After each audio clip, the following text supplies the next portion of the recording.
Assalamualaikum warahmatullahi wabarakatuh dan salam sejahtera kepada semua penonton channel Studio and Exploration dalam rancangan Eksplorasi Misteri Mistik. Saya Nazri Saleh, hos anda. Hari ini saya bawakan anda kepada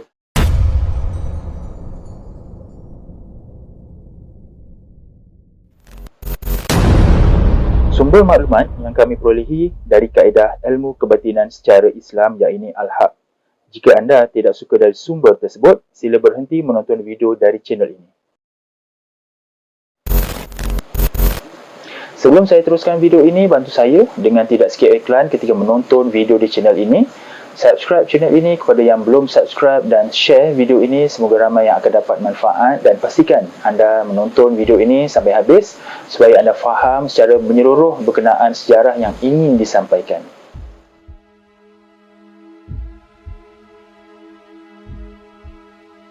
Selepas kami menziarah makam Sharifah Roziah pada video episod kedua yang lepas, pada video ketiga dan terakhir ini, kami menziarah ke kawasan yang agak jauh dari kawasan awam. Pada awalnya, kami ingin menziarah sebuah perigi yang agak jauh kedudukannya dari kawasan komplek makam dan kawasan awam. Kami perlu berjalan kaki melalui pesisir pantai untuk sampai ke kawasan tersebut. Kami melalui kawasan tepi pantai yang agak berpasir.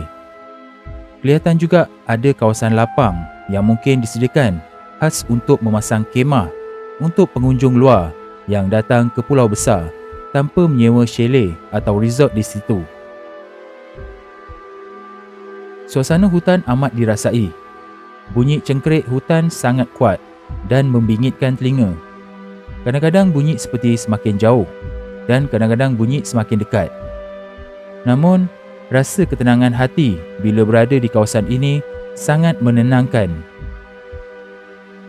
Apa yang menanti kami di hadapan masih tidak diketahui. Semua atas ketentuan Allah. InsyaAllah hanya yang baik-baik sahaja. Kami tiba di kawasan padang golf yang dimiliki oleh sebuah resort. Padang golf yang sangat luas mata memandang. Kami masih mencari-cari kawasan perigi yang dimaksudkan, namun masih belum kelihatan lagi. Semasa melalui kawasan ini, tiba-tiba Puan Ita kata ada air yang turun dari sebatang pokok besar. Saya agak terkejut dan takjub dengan kebesaran Allah yang menciptakan alam ini. Sedangkan pada waktu itu, cuaca panas terik dan tiada awan hitam di langit. Kami nikmati air yang menitik halus turun dari pokok ini, seperti hujan gerimis. Kami basahkan muka, kepala dan badan supaya mendapat kesegaran selepas letih berjalan jauh tadi. Memang benar, air ini memberikan kami kesegaran. Sungguh besar rahmat Allah kepada hamba-Nya di tanah bertuah ini. Subhanallah. Ini kita jumpa satu pokok yang mengeluarkan air halus macam hujan, macam gerimis. Kat sinilah tempatnya, dekat kawasan golf. Ini pokoknya. Itu macam hujan ni. Halus je, kau nampak lah. Halus macam gerimis.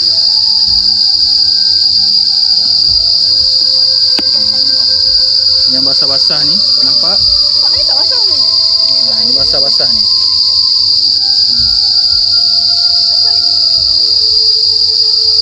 Langit terang ni, tak ada mendung. Panas.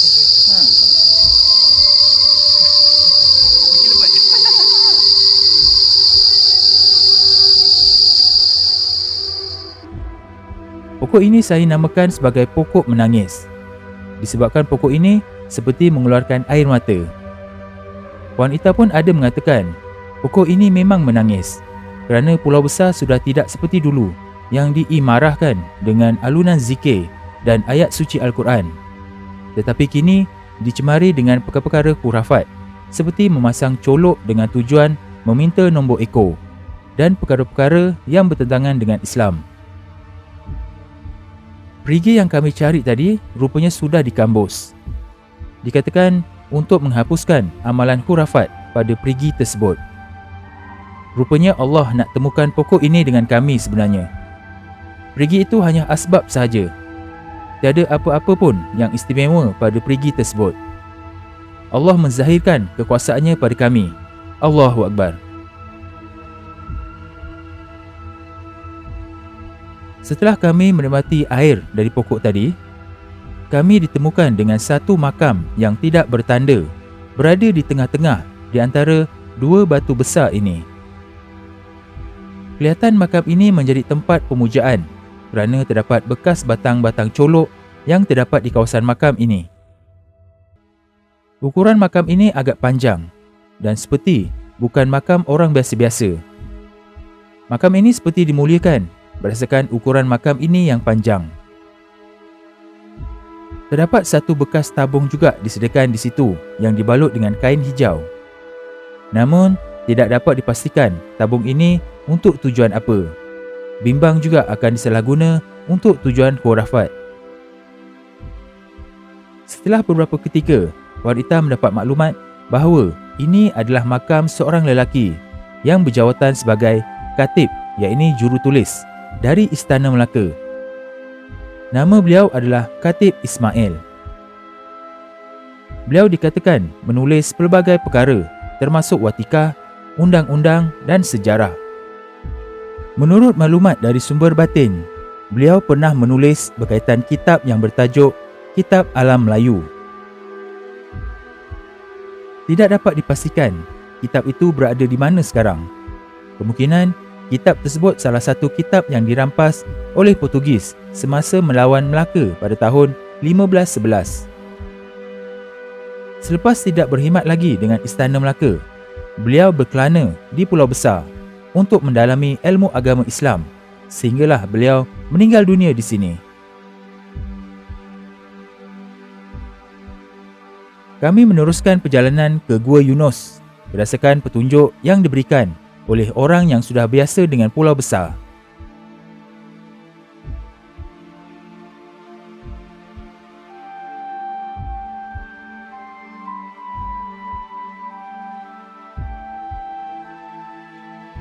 Perjalanan agak mencabar kerana kami perlu melalui kawasan berbatu. Agak bahaya dan sukar. Nasib kami baik pada masa ini kerana kawasan berbatu ini tidak basah dan kering. Mudah untuk kami mendaki, memanjat dan menuruni laluan di celah-celah batu. Yang bahaya hanyalah daun-daun kering yang berada di laluan yang boleh mengakibatkan licin dan mudah untuk tergelincir. Saya hampir tergelincir ketika menuruni batu akibat daun kering yang dipijak.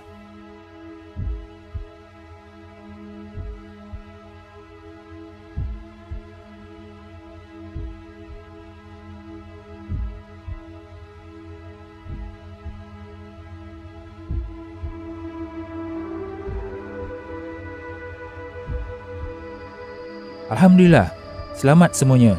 Berkat doa dan kesabaran, akhirnya kami sampai juga ke kawasan yang dituju.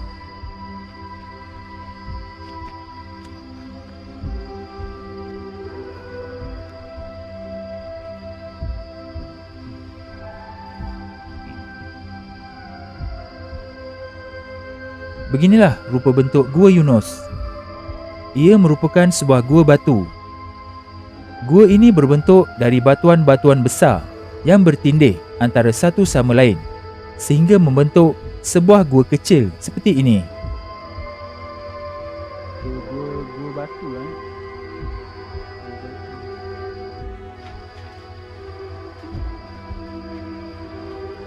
Di sinilah tempat duduk yang dikatakan orang pertama berzikir di gua ini yang bernama Yunus. Jadi, gua ini dinamakan sempena dengan nama orang tersebut. Namun sayang sekali, tempat ini telah menjadi salah satu sasaran tempat perbuatan khurafat oleh setengah pihak yang tidak bertanggungjawab. Terlalu banyak sampah dan kekotoran di kawasan gua ini, seperti batang-batang colok, saki baki lilin, botol-botol dan plastik. Selain itu, bahagian dinding gua ini turut menjadi hitam akibat jelaga dari pembakaran batang-batang colok dan lilin.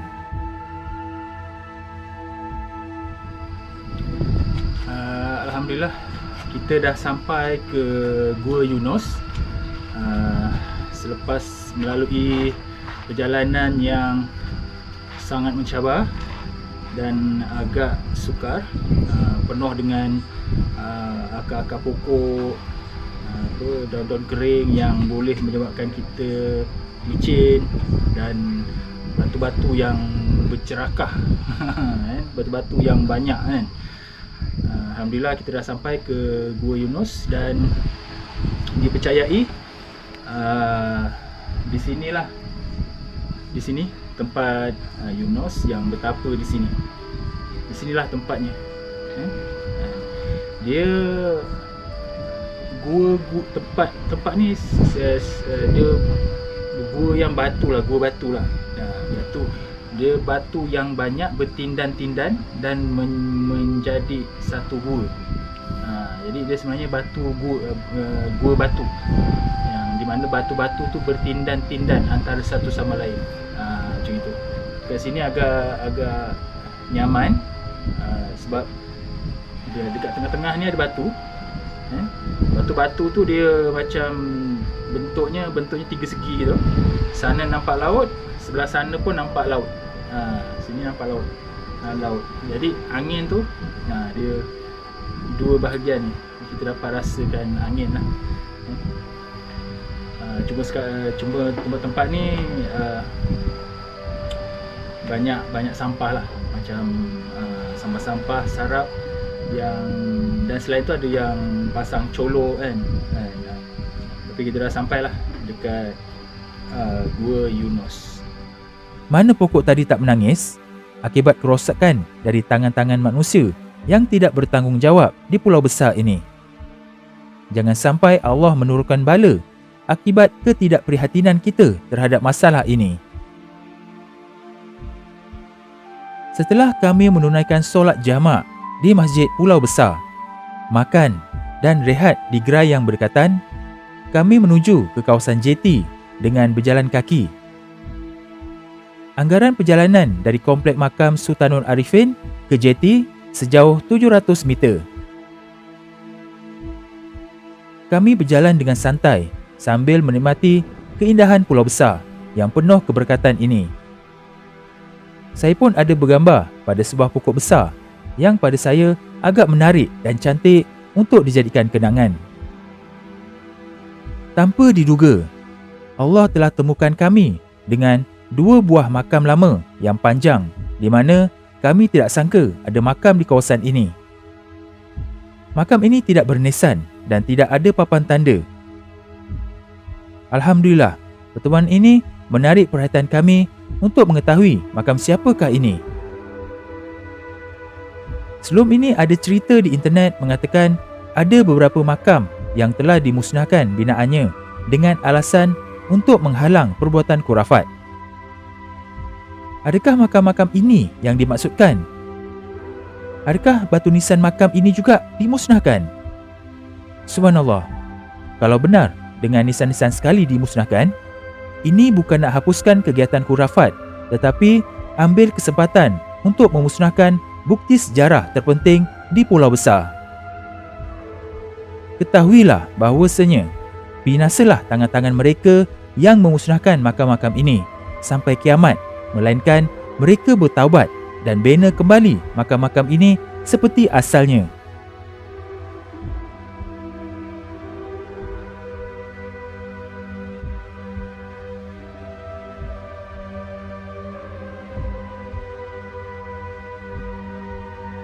Berdasarkan maklumat dari sumber batin, makam pertama ini dipercayai makam yang bernama Makam Tok Putih. Makam kedua ini pula dipercayai makam yang bernama Makam Tok Janggut. Siapakah Tok Putih dan Tok Janggut? Tok Putih adalah seorang lelaki dari Pulau Penyengat, Riau, yang menjalankan aktiviti berdakwah di Kepulauan Tanah Melayu. Beliau menyebarkan agama Islam di tanah Melayu, di mana Pulau Besar menjadi pusat pendidikan dan penyebaran agama Islam.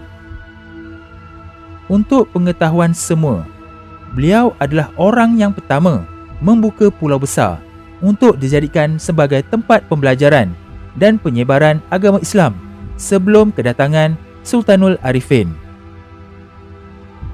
Beliau membuka Pulau Besar pada zaman Sultan Mansur Shah Melaka, iaitu Sultan Melaka ke-6. Tidak ramai pada ketika itu mengenali beliau, tetapi beliau ada muridnya yang datang dari pelbagai tempat dari Kepulauan Melayu.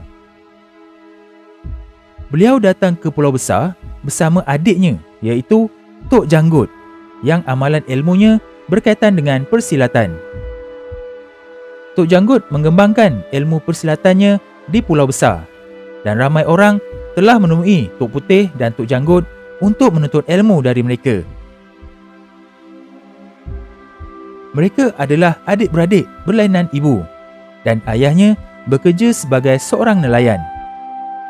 Ibu Tok Putih dari Pulau Penyengat, Riau, dan ibu Tok Janggut dari Aceh. Mereka bersama-sama merantau untuk menyebarkan ilmu masing-masing. Ditakdirkan Allah, mereka bermastatin di Pulau Besar Melaka ini.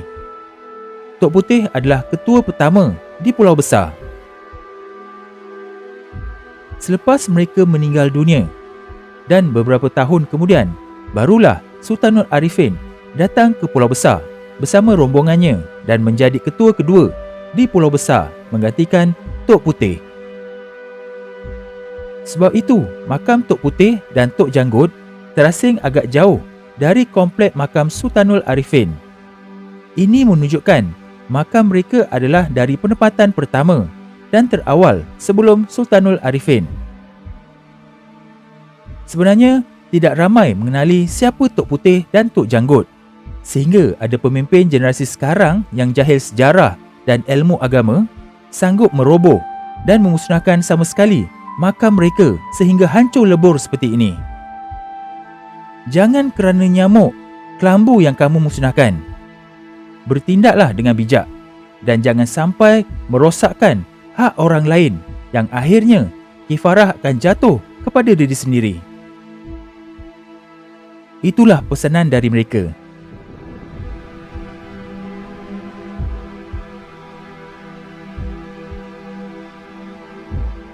Jadi itu saja video untuk kali ini, diharap dapat memberikan sedikit pendedahan kepada generasi kini dan akan datang, juga memberikan sedikit maklumat kepada pengkaji dan peminat sejarah supaya dapat merungkaikan lagi sejarah ini.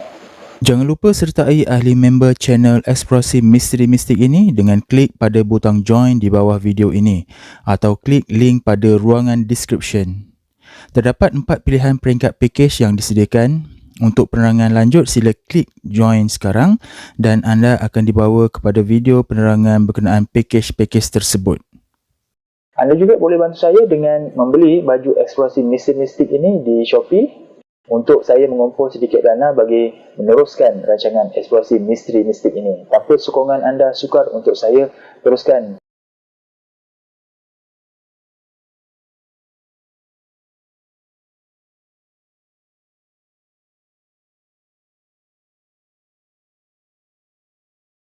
Jadi sampai di sini saja video untuk kali ini dan jumpa kita di episod akan datang yang lebih menarik insya-Allah. Assalamualaikum.